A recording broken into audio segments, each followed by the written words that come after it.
আলাইকুম অষ্টম শ্রেণীর প্রিয় শিক্ষার্থীরা। তো তোমাদের বার্ষিক পরীক্ষার জন্য বাংলা বিষয়ের দ্বিতীয় পাঠ নিয়ে আসলাম। তো প্রথম পাঠ তোমরা যারা দেখেছো যে প্রশ্নগুলো দিয়েছিলাম, তো দ্বিতীয় পাঠে হচ্ছে আমরা রচনামূলক প্রশ্ন দেখব, দৃশ্যপটবিহীন যেগুলো প্রশ্ন দেওয়া আছে সেগুলো। তো আমরা যে প্রশ্নগুলো বা তোমাদেরকে দিচ্ছি এখান থেকে অনেক স্কুলে কমন পড়তে পারে, আবার অনেক স্কুলে কিন্তু কমন নাও পড়তে পারে। ঠিক আছে, এটার কারণ হচ্ছে অনেক স্কুল তারা নিজেরাই প্রশ্ন করতেছে এবং হচ্ছে তারা স্যাররা নিজেরাই প্রশ্ন করতেছে, এই কারণে হচ্ছে কমন না পড়তে পারে।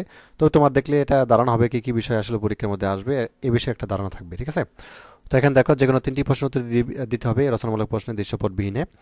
তো প্রতিটা প্রশ্নের মান হচ্ছে 5 করে। ঠিক আছে, মানে 5টি প্রশ্ন থেকে তোমাকে হচ্ছে লিখতে হবে 3টি। তো প্রথমে দেখো, নিচের শব্দগুচ্ছ থেকে সমাস সাধিত 5টি শব্দ খুঁজে বের করো এবং ব্যাস বাক্য লেখো।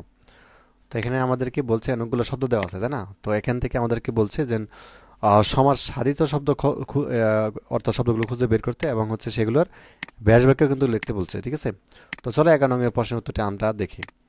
তো দেখো আমাদের বিজয়, তাই না? তো এখানে একটা শব্দ আছে বিজয় পতাকা, তো আমরা খুঁজে বের করলাম। তো এটা ব্যাস বাক্য কি? বিজয় নির্দেশক পতাকা। ঠিক আছে, তারপর হচ্ছে কি মুখচন্দ্র। মুখচন্দ্র এখানেও আছে যে মুখচন্দ্র, এবং এটা হচ্ছে আমাদের ব্যাস বাক্যটা হবে মুখচন্দ্রের ন্যায়। তারপর তো কানাকানি। ঠিক আছে, এটার ব্যাস বাক্য কী হবে? কানে কানে যে কথা, এটা তো তোমরা সবাই জানো। এবং চিরসখী, চিরকাল ব্যাপিয়া সখী। ছাত্রাবাস, ছাত্রদের জন্য তরিবাস। ছাত্রদের এখানে বাসিন্দা হবে, ছাত্রদের জন্য তরিবাস। ঠিক আছে, আচ্ছা তারপর হচ্ছে 12 নং প্রশ্নটি দেখো যে নিচের বাক্যগুলোতে কোন ধরনের শব্দ ব্যবহৃত হয়েছে তা কারণ সহ লেখো। তাই না? নিচে যে বাক্য দেওয়া আছে 5টি বাক্য, এগুলোর মধ্যে কোন ধরনের শব্দদ্বৈত ব্যবহৃত হয়েছে তা কারণ সহ লিখতে বলছে। ঠিক আছে, যেমন এখানে দেওয়া আছে যে চিকচিক করে বালি কোথাও নাই কাদা। তো এটা শব্দদ্বৈত কোনটা এবং হচ্ছে কারণটা কি সেটা লিখতে হবে। তো চলো এই আনসারগুলো আমরা দেখি। আচ্ছা প্রথমে দেখো, চিকচিক করে বালি কোথাও নাই কাদা। তো এটা শব্দ দিতে হবে কি? ধনাত্মক শব্দ দিত। ঠিক আছে, এবং কারণটা কি? উজ্জ্বলতা বোঝাতে। কারণটা কি হবে? উজ্জ্বলতা বোঝাতে এটা ব্যবহৃত হয়েছে। আচ্ছা তারপরে 2 নম্বর, বয়ে গা ছমছম করছে। ঠিক আছে, বয়ে গা ছমছম করছে। তো এটা শব্দ দিতে কি হবে? ধনাত্মক দিত এটা হবে, এবং কারণটা কি? বয়ের তীব্রতা বোঝাতে। ঠিক আছে, 3 নম্বর, ছেলেটিকে চোখে চোখে রেখো।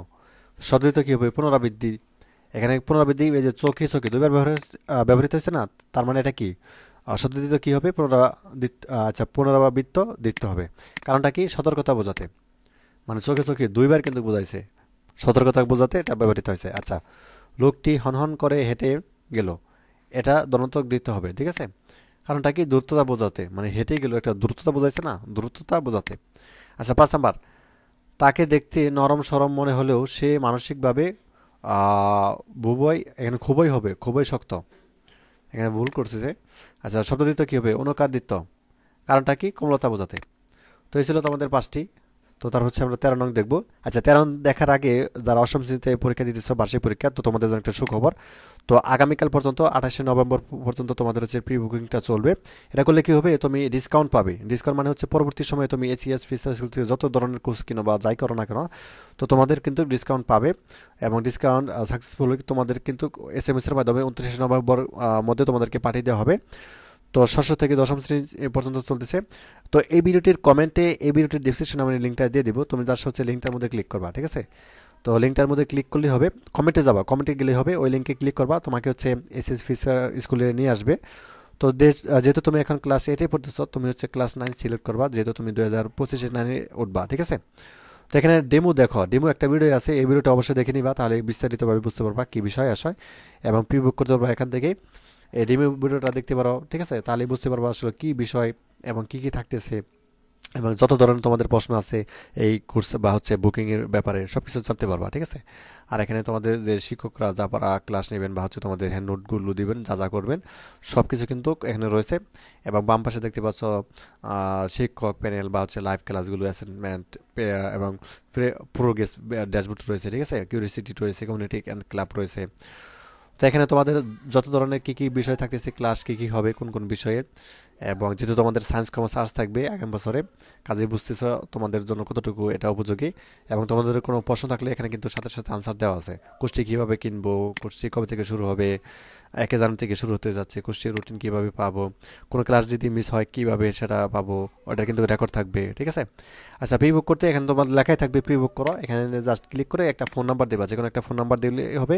ওই ফোন নাম্বার একটা ওটিপি যাবে, ওটা বসিয়ে তুমি হচ্ছে জাস্ট তোমার যে অর্থাৎ যেগুলো ফিল আপ করতে হবে, তোমার নাম, কোন ক্লাসে নিতে পড়ো, বাকি কী বিষয় আসে, এবং পাসওয়ার্ড দিয়ে ওই পাসওয়ার্ডগুলো সংগ্রহ রাখবা, দেন হচ্ছে প্রি বুকটা করে ফেলবা, ঠিক আছে।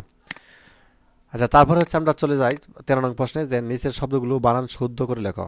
এখানে অনেকগুলো শব্দ দেওয়া আছে, এগুলো হচ্ছে আমাদেরকে শুদ্ধ করে লিখতে বলছে। তো চলো আনসারটা দেখাই। আচ্ছা, আনসারটা তোমাদেরকে দেখাই। যেমন আকাঙ্ক্ষা, তাই না? আকাঙ্ক্ষার শুদ্ধ বানানটা কি হবে? আকাঙ্ক্ষা, এটা হবে শুদ্ধ বানান। প্রতিযোগিতা, আর শুদ্ধ বানানটা কি হবে? প্রতিযোগিতা, ঠিক আছে, এটা হচ্ছে শুদ্ধ। এখানে দীর্ঘিকার আছে, কিন্তু এখানে কি হবে? ঋষিকার। অস্তিত্ব, এখানে দেখো অস্তিত্ব, এখানে তয়, এখানে কি ত নিচে ব আছে, তাই না? অস্তিত্ব, এটা শুদ্ধ। আচ্ছা, শিক্ষা ব্যবস্থা, এখানে কি হবে? শিক্ষা ব্যবস্থা। সমীচীন, এখানে সমীচীন, দুটোটা কিন্তু দীর্ঘিকার হবে। পিপিলিকা, এখানে কি হবে? পিপিলিকা, এই যে পর কি হবে? দীর্ঘিকার হবে। তারপরে হচ্ছে তোমাদের সান্ত্বনা, সান্ত্বনা এখানে কি হবে? সান্ত্বনা, এটা হচ্ছে শুদ্ধ। শ্রদ্ধাঞ্জলি, এটা কি হবে? শ্রদ্ধাঞ্জলি, ঠিক আছে, শুদ্ধ বানান। এবং সম্বলিত, এটা কি হবে? সংবলিত। দরিদ্রতা, এটা কি হবে? দরিদ্রতা, যে কোনো একটা লিখলেই হবে। তো যা হোক, এরপরে হচ্ছে তোমাদের একটা আবেদনপত্র লিখতে হবে। যে মনে করো তোমার নাম শিমুল, ঠিক আছে, তো সম্প্রতি তোমার এলাকার প্রবল বন্যায় জনজীবন বিপর্যস্ত, তো অসহায় মানুষগুলোর পাশে দাঁড়াতে চাও তুমি, এজন্য নিচের বিষয়গুলো বিবেচনা করে জেলা প্রশাসকের কাছে একটি আবেদনপত্র লেখো আর কি। তোমাকে কি করতে হবে? ধরো তোমার এলাকায় জনজীবন কি বন্যায় বিপর্যস্ত, তো জেলা প্রশাসকের কাছে তোমাদের একটি আবেদনপত্র লিখতে হবে। তো বিবেচিত বিষয়গুলো এগুলো হচ্ছে উল্লেখ করতে হবে আর কি। তো চলো আনসারটা তোমাদের হচ্ছে দেখাই আমি কীভাবে লিখবা। তো শুরুতে তারিখ দিতে হবে, ঠিক আছে, যেমন 27 নভেম্বর 2024, প্রাপকের ঠিকানাটা লিখবা, জেলা প্রশাসক, ঠিক আছে, ওই জেলার নামটা লিখবা, ঠিকানা লিখবা। বিষয় কি? বন্যার কারণে জনজীবন বিপর্যস্ত অবস্থা নিরসনের জন্য সাহায্যের আবেদন। তো জনাব, বিনীত নিবেদনে যে জেলার নামটা লিখবা, আমার জেলার নাম, অর্থাৎ তোমার জেলার নামটা লিখবা। জেলায় চলমান বন্যার কারণে জনজীবন চরমভাবে বিপর্যস্ত হয়ে পড়েছে। কয়েকদিন অতিবর্ষণ এবং নদীর পানি বেড়ে যাওয়ার ফলে নিম্ন অঞ্চল সম্পূর্ণ প্লাবিত হয়েছে এবং ঘরবাড়ি ডুবে যাওয়া, মানুষ গৃহহীন পড়েছে এবং আশ্রয়কেন্দ্র অবস্থান করেছে। তো খাদ্য, বিশুদ্ধ পানি এবং চিকিৎসা সেবার তীব্র সংকট দেখা দিয়েছে। এই পরিস্থিতিতে আপনার দপ্তরের জরুরি হস্তক্ষেপ কামনা করছি। বিশেষত আমরা নিম্নলিখিত পদক্ষেপের অর্থাৎ গ্রহণের জন্য বিনীত অনুরোধ জানাচ্ছি। যেমন ত্রাণ সামগ্রী, যেমন শুকনো খাবার, বিশুদ্ধ পানি ব্যবস্থা, আশ্রয় কেন্দ্রগুলোতে স্যানিটেশন, চিকিৎসা সেবা নিশ্চিত করা, ক্ষতিগ্রস্ত কৃষকদের জন্য ক্ষতিপূরণ পুনর্বাসন ব্যবস্থা করা, বন্যা এবং প্রতিরোধে দীর্ঘমেয়াদী কার্যকর উদ্যোগ গ্রহণ, ঠিক আছে। তারপর লাগবে কি? আপনার সদ বিবেচনা অতিরিক্ত ব্যবস্থা আমাদের দুঃস্থ লাঘবের সহায়তা করবে। আমরা আশাবাদী যে আপনি আমাদের সমস্যাগুলো সমাধানের যথাযথ গ্রহণ করবেন। তো বিনীত নিবেদক, তোমার নাম বা ঠিকানাগুলো লিখবা, যোগাযোগ নাম্বারগুলো দিবা, শেষ। তো এরপর হচ্ছে তোমাদের জন্য রয়েছে বিশ্লেষণমূলক লেখা কাকে বলে। তো শব্দ থেকে কবিতা লেখাটি বিশ্লেষণমূলক লেখা বলা যায় কেন, ঠিক আছে। তো অ্যান্সারটা তোমরা এইভাবে দিতে পারো।